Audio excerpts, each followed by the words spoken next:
Hello, Scotty with Scotty Animation, and we get out of the camera range here, working on the 64 board, the long board for the ALDI case, European case made in Germany. No, I'm sorry. Is that right? I think it's made in the UK. I don't remember. I'll look. All right. From the previous repair, I had installed a PLA chip, and as you can see right there, it's a replacement chip right there with a socket. I put a socket in first. That way I can take the chip, out if need be. So, but that I think it's working. So I just removed the 6526 40 pin chip. It took a while because I do not have a desoldering gun. The soldering pin quit, so that's not good. But I replaced it with this. So I would heat up the joint and then get the solder with this, and it worked. It took a while. It took much longer. Don't do this. Don't do it the way I'm doing it. Do it the way all the other YouTubers that know what they're doing do it. So, and so the 6526 chip looks like it's if it's good, then I can reuse it because I did not damage any of the pins. I did, however, pull a trace up, but I think that's going to be okay. I think I can fix it. I fixed this one, so I think I can handle that. Alright, cut to the next clip. Alright, so we've got the all important replacement chip with socket right here. Got to make sure that the little notches line up, go in the same direction. And I'll put it in there.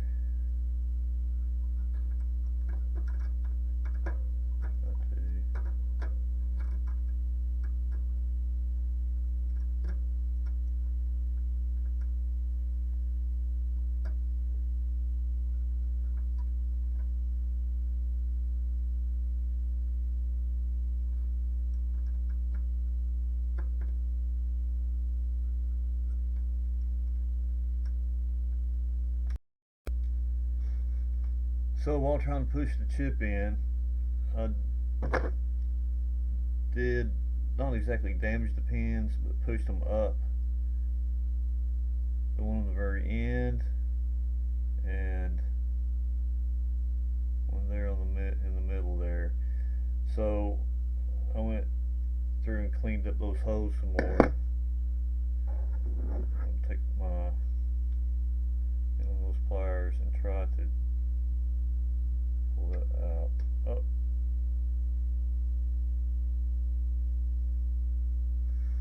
Let's see.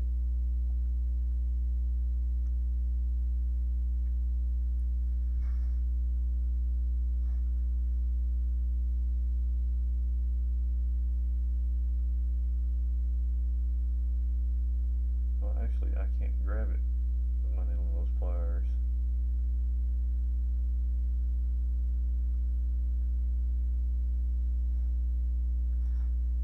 Get something else.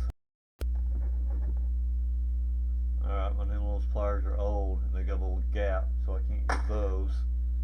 So I think I found another way to do it though. Maybe. Get a flathead screwdriver.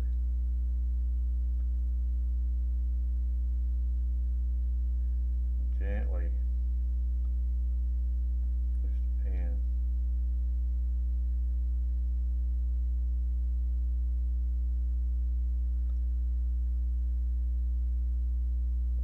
Got it.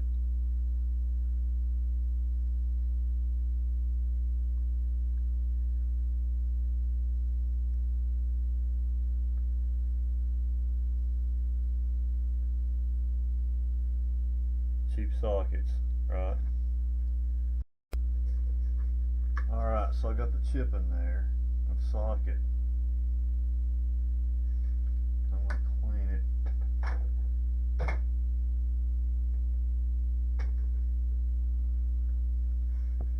With some alcohol. Rubbing alcohol, not this kind you drink, alright?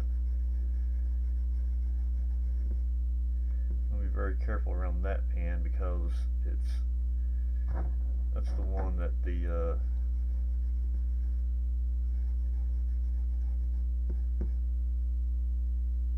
pad lifted up on. I can't remember the name of it. I gotta clean it good enough to get the flux up there because it's conductive, right?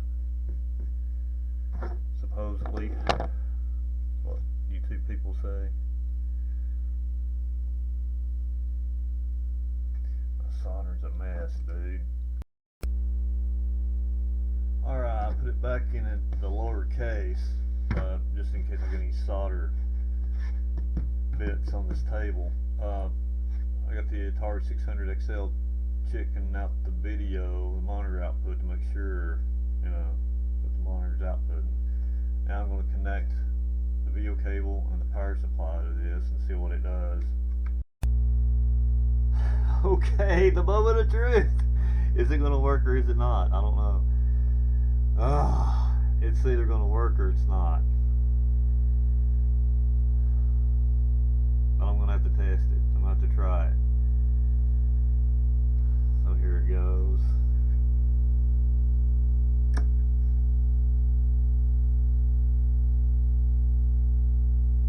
Oh, nothing, dude.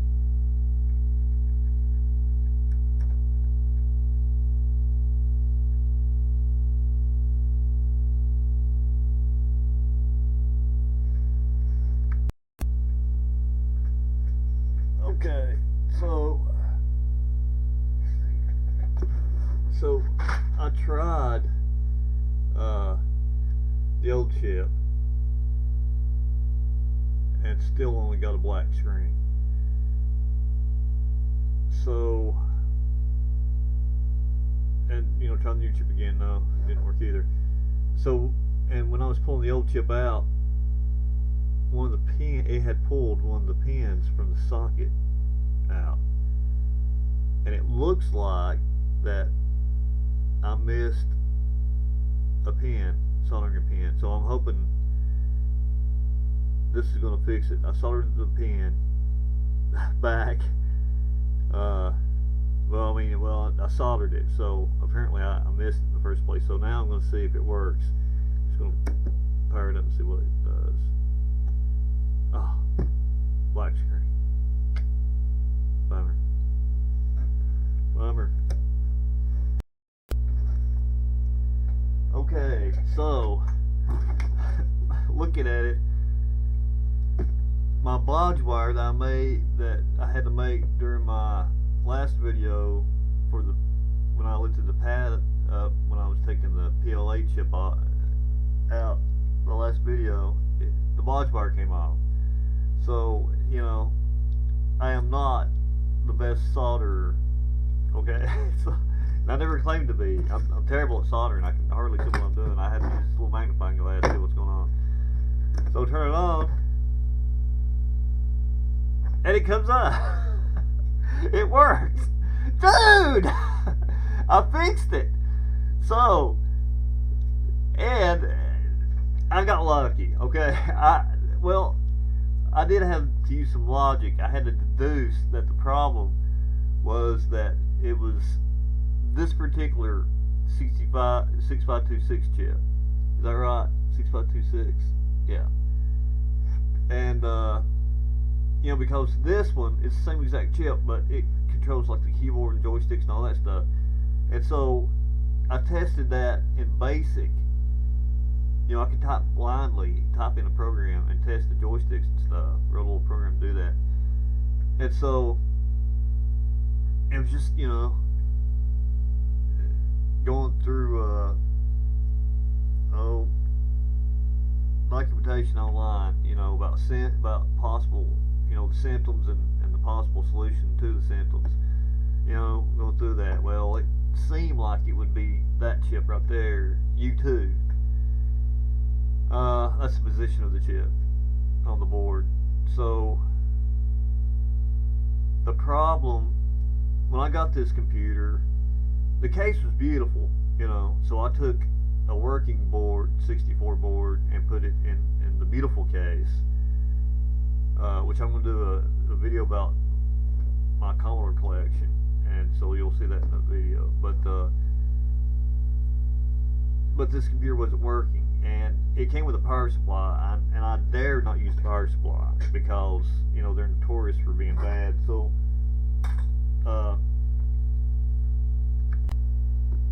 alright, my clip was about to run out, I think, but to continue on with my story, this computer had the red light came on, but it wouldn't work. It was black screen, right? So I looked inside of it, and the first thing I did was I checked the fuse, and the fuse was blown. So I took the fuse out of my Commodore 16 and stuck in here because I didn't have a 1.5 amp, whatever. So I stuck it in there, and it still didn't work. And so I replaced the PLA chip, as in the previous video. Then it worked, but all the characters were like almost solid blocks. And so doing some further testing and reading online, Ray Carlson, is that the guy that's got the website with the symptoms and the problems and the possible solutions, you know, which chip it might be. And from that I deduced, okay, hopefully it's the 6526 chip. Alright, so this board is fixed, it's working. That's amazing. I just love that. Dude! You know, I'm terrible at soldering and all that stuff, but I fixed the Commodore 64. Alright. Alright, until next time, this is Scotty Sky Animation and my working 64, and I'll talk to you later. Alright, I got excited, but too soon, because I also needed to check out the disk drive, because I knew before, after I put the PLA chip in it and was able to write blindly a basic program to test various functions, the disk drive was not working. Okay, so it is working now. So it definitely was the 6526 chip, you know.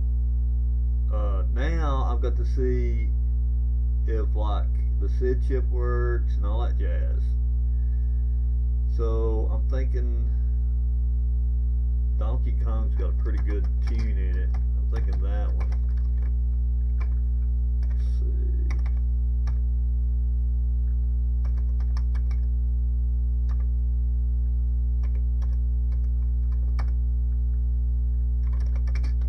Sure it's in there. Okay.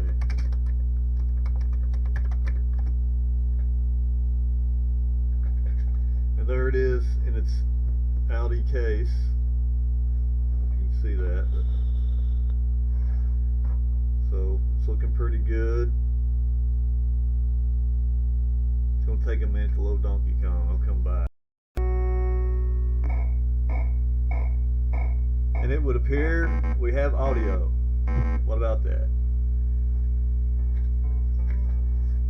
Now, what about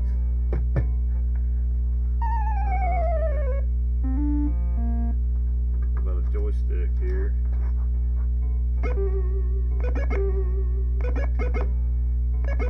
It's working. Wow, cool. You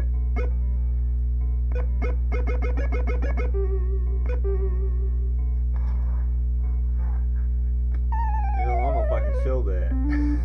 I might get in trouble.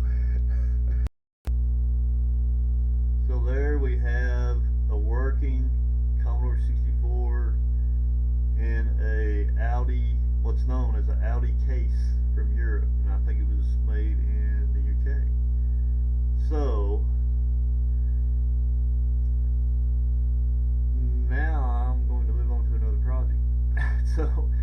And it's a very interesting project, and